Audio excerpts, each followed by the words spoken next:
Hello friends, कैसे हैं आप सब लोग। आई होप कि सब बढ़िया होंगे। तो स्वागत है आज के इस मोस्ट इम्पोर्टेंट क्लास पे, जो कि है भारतीय संविधान भाग 18 से जुड़े महत्वपूर्ण 15 क्वेश्चंस में। तो चलिए बिना देरी करते हुए क्वेश्चन की ओर बढ़ते हैं और देखते हैं आज के लिए हमारे लिए मोस्ट इम्पोर्टेंट क्वेश्चन क्या क्या है। तो हम भाग 18 के बारे में हम थोड़ी जानकारी देख लेते हैं। राज्य और केंद्र के बीच न्यायपालिका संबंधी विशेष प्रावधान आज हम भाग 18 में देखने वाले हैं। ठीक है, इसके पॉइंट्स देख लेते हैं कुछ।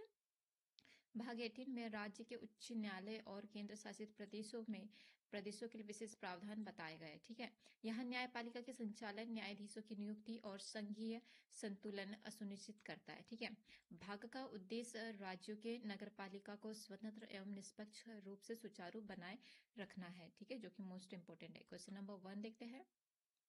उच्च न्यायालयों का प्रावधान संविधान किस अनुच्छेद में है? तो अनुच्छेद नंबर 240। ठीक है, 214। यह अनुच्छेद प्रत्येक राज्य या समूहित राज्यों में उच्च न्यायालयों की स्थापना को निर्धारित करता है। ठीक है, राज्य न्यायपालिका और कानून की व्याख्या सुनिश्चित होती है। संघीय संतुलन और न्यायपालिका की स्वतंत्र बनी रहती है। ठीक है, क्वेश्चन नंबर सेकंड देखते हैं। क्वेश्चन नंबर सेकंड, अनुच्छेद 217 का क्या महत्व है? तो इसका आंसर हो जाएगा उच्च न्यायालयों के न्यायाधीशों की नियुक्ति। ठीक है, राष्ट्रपति राज्य सरकार और सुप्रीम कोर्ट की सलाह से न्यायाधीश नियुक्त करता है। न्यायपालिका की स्वतंत्रता और संघीय संतुलन सुनिश्चित करता है। अनुभवी और योग्य न्यायाधीशों को ही शामिल किया जाता है। क्वेश्चन नंबर थर्ड, अनुच्छेद 218 किससे संबंधित है? तो इसका आंसर हो जाएगा उच्च न्यायालयों के न्यायाधीशों का कार्यकाल से। ठीक है, उच्च न्यायालय के न्यायाधीश 62 वर्ष की आयु तक कार्यरत होते रहते हैं। न्यायपालिका में स्थायित्व और अनुभव सुनिश्चित होता है। सुप्रीम कोर्ट और उच्च न्यायालयों के बीच संतुलन बनाए रखने इसकी मोस्ट इंपोर्टेंट रिस्पॉन्सिबिलिटी है। ठीक है, अगला क्वेश्चन देखते हैं। क्वेश्चन नंबर 4, अनुच्छेद 222 का महत्व क्या है? अन्य राज्य एवं न्यायाधीशों का स्थानांतरण। ठीक है, न्यायाधीश को किसी अन्य राज्य के उच्च न्यायालय में स्थानांतरित किया जा सकता है। राज्य और केंद्र के बीच न्यायिक संतुलन सुनिश्चित होती है। सर्वोच्च न्यायपालिका की कार्यप्रणाली सुचारू रहती है। ठीक है, मोस्ट इंपोर्टेंट है। क्वेश्चन नंबर 5, अनुच्छेद 244 किससे संबंधित है? तो इसका आंसर हो जाएगा अतिरिक्त न्यायाधीश की नियुक्ति से। ठीक है, विशेष परिस्थितियों में अतिरिक्त न्यायाधीश नियुक्त किए जा सकते हैं। न्यायपालिका की कार्य क्षमता और समय पर निपटारा सुनिश्चित किया जाता है। न्यायपालिका की सुचारू कार्यप्रणाली बनाए रखना इसकी रिस्पॉन्सिबिलिटी है। ठीक है, क्वेश्चन नंबर 6, अनुच्छेद 229 का क्या महत्व है? तो इसका महत्व है जिला न्यायालयों में न्यायाधीश। ठीक है, राज्य सरकार जिला न्यायालय में न्यायाधीश नियुक्त करती है। ठीक है, सेकंड पॉइंट, स्थानीय न्याय व्यवस्था और प्रशासन में संतुलन बनाए रखना है।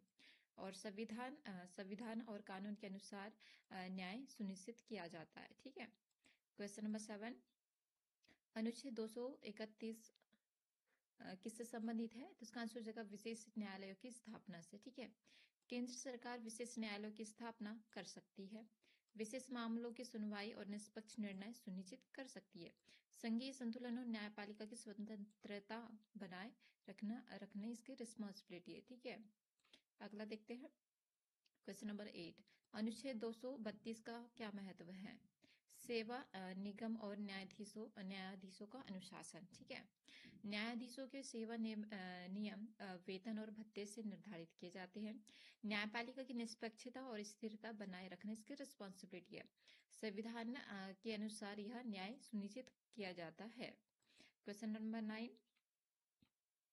अनुच्छेद 235 किससे संबंधित है? इसका आंसर हो जाएगा उच्च न्यायालयों के अधीन जिला न्यायालय से। ठीक है, जिला न्यायालय उच्च न्यायालय के अधीन कार्य करते हैं। राज्यों में न्यायिक नियंत्रण का संतुलन बनाए रखना इसकी रिस्पॉन्सिबिलिटी है। संविधान और कानून के अनुसार न्याय प्रदान किया जाता है। क्वेश्चन नंबर 10, न्यायपालिका में संघीय संतुलन बनाए रखने का क्या महत्व है? तो राज्य और केंद्र के बीच न्यायिक संतुलन। ठीक है, राज्य और केंद्र के बीच नगरपालिका की स्वतंत्रता सुनिश्चित होती है। ठीक है, सुप्रीम कोर्ट और उच्च न्यायालयों के बीच संतुलन बनाए रखना रखा जाता है। मौलिक अधिकार और संविधान की रक्षा सुनिश्चित होती है। क्वेश्चन नंबर 11, अनुच्छेद 233 का क्या महत्व है? जिला न्यायालय के मुख्य न्यायाधीश की नियुक्ति। ठीक है, राज्य सरकार और उच्च न्यायालय की सलाह से मुख्य न्यायाधीश नियुक्त होते हैं।